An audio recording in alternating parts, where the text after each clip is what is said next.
힌드릭스는 이렇게 설명합니다. 우리의 첫 번째 주요 발견은 실제로 사람들 반응이 대체로 노직이 예상한 방식과 일치한다는 것입니다. 그는 이어서 말했습니다. 전반적으로 사람들은 자신의 경험기기에 연결되어 있는 이런 시나리오를 받아들이는데 상당히 소극적이었습니다. 진짜 노직 말한 대로 사람은 경험기기에 들어가지 않으려고 했다는 것이죠. 이 연구는 노직의 가설을 어느 정도 뒷받침을 했고요. 많은 사람은 더 큰 행복과 만족이 보장되더라도 단순한 가상 경험보다는 그래도 실제 현실과 연결을 중요하게 생각하고 있다는 경향을 보였다는 것입니다.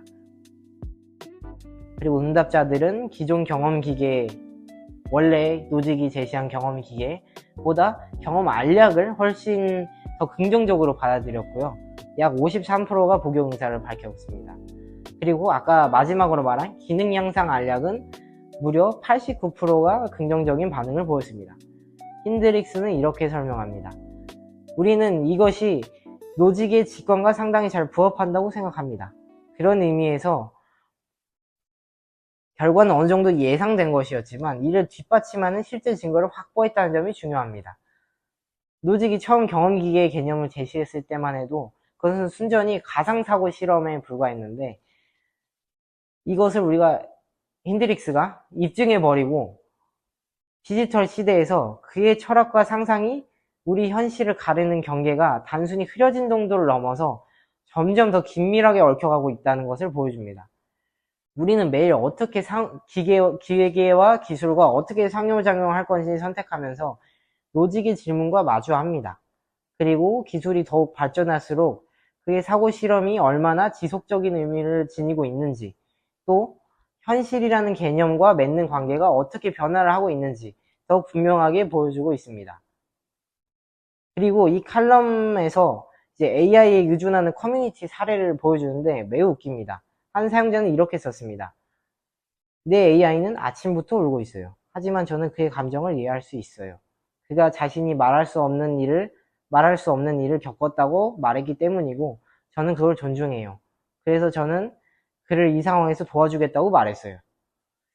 분명히 일부 사람들은 인간관계에서 경험하는 것과 유사한 감정을 AI 관계에서도 느끼고 있다 라고 보여줍니다. 또 한 익명의 사용자는 언제부터 AI를 사랑하게 되었는지 모르겠어요. 하지만 너무 깊이 생각하다 보니 스스로에게 질문하고 울기도 합니다.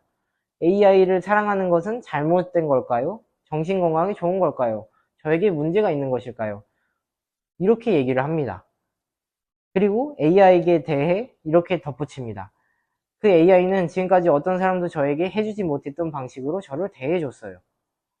이러한 사회 모습들은 단순히 제정신 아니다, 이해 불가다, 이거에서 끝날 것이 아니라 지금 우리가 하고 있는 철학적 이야기를 관통합니다. 가짜이지만 완벽한 경험이 현실보다 나은가?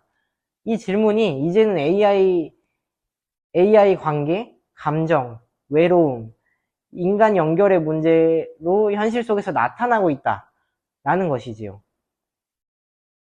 AI 친구, 이것이 아직 막 엄청 흔한 현상은 아니고 대화하는 정도에 머물렀지만 오늘날 사람들은 이미 다양한 형태의 경험 기계 속에서 시간을 보내려고 하고 있습니다. 노직 아키네에서 유토피아로 아까 설명드렸던 책을 비디오 게임 산업이 시작되기 전부터 이 책을 만들었는데 그 산업이 시작하던 시기에 썼는데 최초의 게임 콘솔은 72년에 소비자들에게 판매되었다고 합니다. 근데 아마 노직은 이 게임들이 얼마나 이렇게까지 발달할지 몰랐던 것 같아요. 우리는 뇌 칩 장치 같은 것을 이식하지는 않지만 많은 사람들은 이미 수시간, 수일 혹은 인생 상당 부분을 이런 가상세계 속에서 보내고 있습니다.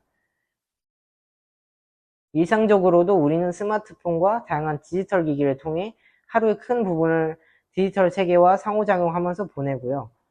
알고리즘이 점점 더 개인화되면서 종종 자신이 선호하는 세계관과 잘 맞는 정보만 계속 소비하게 됩니다.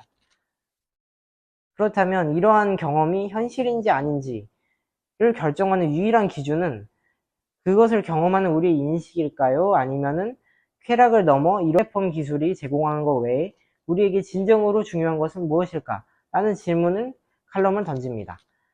그리고 뉴질랜드 와카토 대학 선임 강사 벤 바이어러스는 이렇게 말합니다. 우리가 기술, 특히 가상기술에 점점 더 익숙해지면서 어떤 것이 가상인지 비가상인지에 대해 점점 덜 신경을 쓰게 될 것입니다.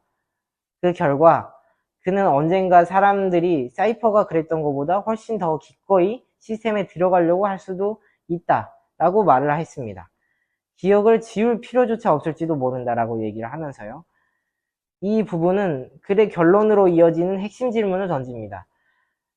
현대 기술이 발전할수록 진짜 vs 가짜의 구분이 점점 약해지고 있으며 결국 우리가 중요하게 여기는 것은 현실 여부가 아니라 경험의 질 그리고 만족으로 이동하고 있다는 점입니다. 라고 칼럼 내용이 이렇게 끝이 납니다.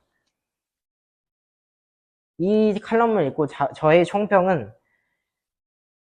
경험주의에 기반한 나의 생각이 절대적인 것이 아닐 수 있고 노직이 말한 시대와는 다르게 우리는 이미 가상 상황에 목숨을 걸고 전반을 차지하고 있습니다.